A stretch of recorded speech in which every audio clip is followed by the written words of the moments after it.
Hey guys, what's up? Today we're going to be exploring CSS3 animations and creating a sort of a prompt thing. So a notification box that loads in new notifications, and it's really simple. It doesn't use anything too complex with CSS, and I'm also sorry about the bad mic quality. My other mic is getting used by my friend. So let's get started. First things first is we want to get our base stuff down. So how this is going to work is we're going to have a container, and that's going to tell us. It's going to tell the boxes where to go, our alerts. So actually, I'll show you the demo that I threw together quickly right here. So it's pretty simple. We've got two buttons to load the alerts, and then of course the standard basic button, which is just a link to nothing at the moment.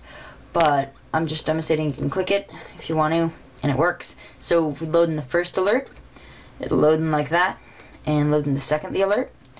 Loading like that and dismiss the first alert, and it goes down to the second alert. But we can't, if we say load an alert, we can't actually click the button back there. As you can see, just selects that text.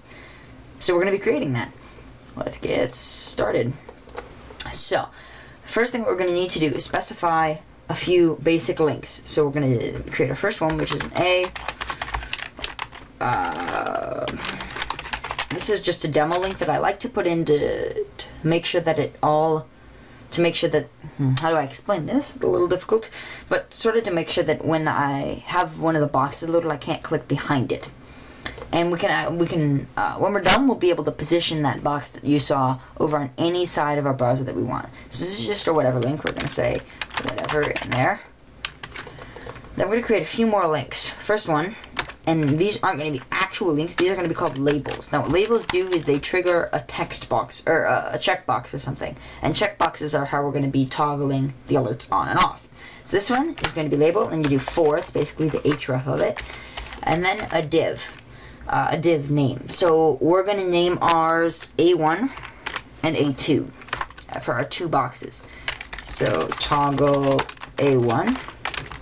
And then we're going to have another one, label for A2, toggle A2, well, just like that. Now we have all of our links set up. Now we're going to create our container. This is what our code is going to be contained in. So let's throw one in.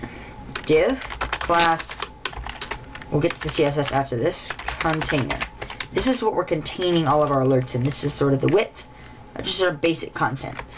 Next, we're going to put two alerts in there, and what each alert is composed of two boxes. The first one is an alert box, and the second one is a checkbox box, because the checkbox is how we toggle the alert. So let's create our first one. Input type checkbox, and then we're going to ID our checkbox, so it can be toggled by the thing.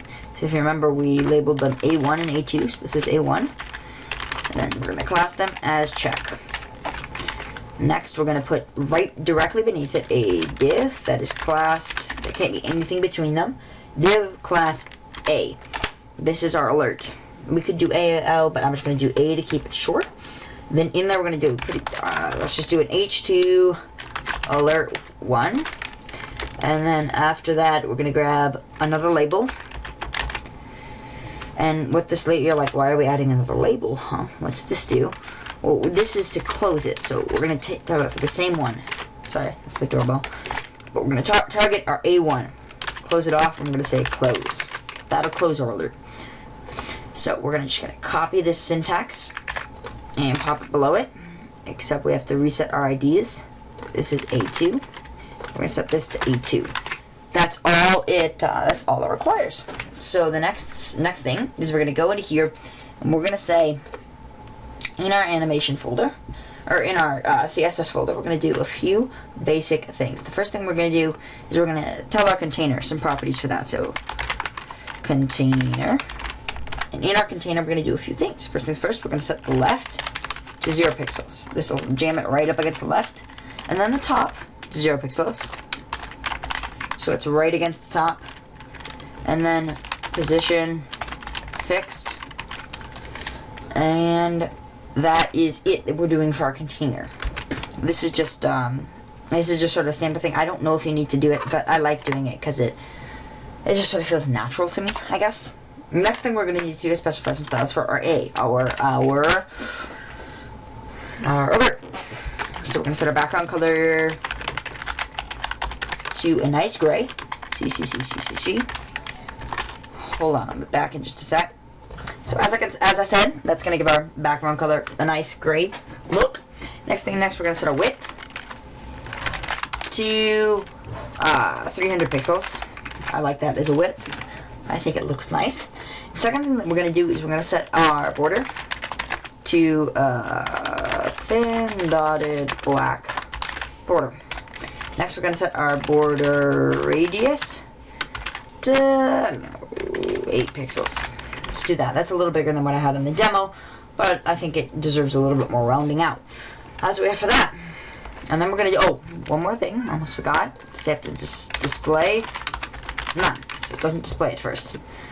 Next thing is next. We have to go add our arguments to say, if it's checked. So first things first, we want to make sure that our checks don't actually exist. So display none. So no one can actually see the check boxes. So they're just there, waiting to get toggled.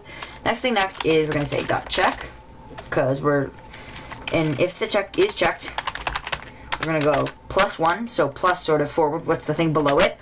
And if that thing is a .a, we're going to say display block animation dash, or we're going to add animation, so animation dash name, what do we want to call it? We're going to call it, how about load in, because it's loading in. And then animation duration, 1 second. That's it for loading it in. Next things next, we have to add our animation, I guess. So we're going to say at keyframes load in, because that's what we named it. And we're going to say two basic things. 0% opacity is 0.0. Nothing fancy, just setting our opacity. 100%, so this is when it happens at the end.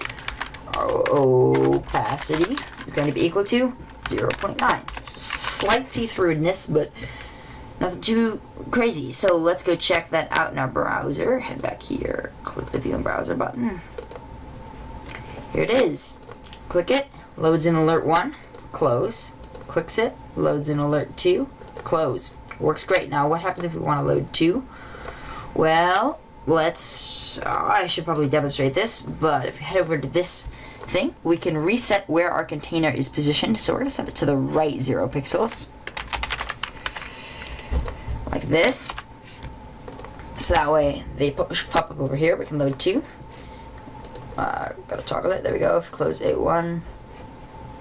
Oh, I never set them to be A1 and A2. Like, they're both labeled as A1. But that's fine. The one thing I wanted to show you, there's 2 more things that I should probably mention. Number 1 is how to load in them using JavaScript or something. And that's what you do, or C# if you're using like an ASP.NET page or stuff like that. What you do is, because of the way that this is formatted, all you need to do is you have 2 basic elements. You take these 2, and then all you do is you say, alright, input type check. Alright, you just keep this, you basically copy this line and have it response.write that. And what you will have is, but you have to make sure that you replace these A's with multiple things. Now, if you intend on having a ton of these boxes, you might want to go into this and add our overflow dash Y, I think. Let's see here. Yeah, Y, scroll, and then another thing that helps is width is equal to 300 pixels. So if we head back into here and refresh our page, load up to both of, whoa, I think I just screwed up my overflow.y. Give me a sec. Okay, sorry about that. What I did to fix it is I just removed the width setting right here. That was messing it up for some reason. But as you can see, if we go down to a smaller size, it's not overflowing properly. Interesting. Give me a sec to get back to you. Alright, so I'm back. Sorry for that small break. I had to eat dinner. But I think I figured it out. What you have to do is you have to do width is equal to 100, or not width, sorry. Height is 100%. Now I know you're thinking, hey, what's that going to do? Well, the problem was, when you had them like this, since it was in a fixed div, it didn't actually care about what, the parent div didn't actually have a scroll set to it. So now if we do it like that, and just do a quick refresh, go down, as you can see, you can scroll down the divs, which is pretty cool. Now, I haven't tested this, but we'll get to this quick. We're gonna move our container back over to the left. And we're gonna do one quick test, not twist. See, so as you can see, it's covering up that stuff. But what happens if we close both of our divs? Well, we do have this nasty scroll bar over there, but that would have to be fixed with, I think, JavaScript. But we do have these nice toggle buttons, which do that. But like, we can still click the toggles and stuff, so it only pops out however far it needs to be. Once again, thanks for watching. I'll see you guys in the next video. I should probably just mention quick, if you want to hide that nasty scroll bar, you can do that by using the element selector in CSS. It's pretty easy. Just go down here and you say hashtag element, or sorry, not hashtag, sorry, dot container. Forgot I had to specify that. And then you're gonna say double equals WebKit scroll bar, and this does not have great browser support though, but display none, and that should hide the scroll bar on most modern browsers. Like here, I'll test it in Chrome quick for you guys. As you can see, it does work in Chrome and hide the scroll bar properly, but the downside is in Chrome, this part doesn't work. It just blocks in and blocks out, which is why we have that fallback in the display block. Sorry, we're back a third time, oddly enough, and that's because I did come up with two solutions to that problem of it not animating properly in Chrome or WebKit browsers, and I should probably share that with you quickly. There's two ways to do it. The quick way is to add this thing up here, so asterisk transition all 1 second, and then WebKit transition all 1 second. And then go into your A and go into here and say opacity is equal to 0.0, and basically take the same thing and then go into when it's checked, opacity is equal to 0.9, and that should fix the Chrome bug. Okay, it did not fix the Chrome bug. Alright, so I ran through, and apparently that fix doesn't work. Sorry for suggesting that then. I did come up with the other fix, which was to use these, which are the default WebKit and Moz selectors, which are weird because they're used in Chrome and I think Opera. But, so you just take your animation duration and animation name, as well as your keyframe thing, and then you just add dash Moz dash and then replace in between. So as you can see, dash Moz dash animation duration and animation name, and then WebKit, and then you do the same thing down here. So, but you have to put at first, at, and then the dash Moz, and that fixes your problem. If you notice, they finally go in properly now, which is nice. So sorry about that. Thanks for watching.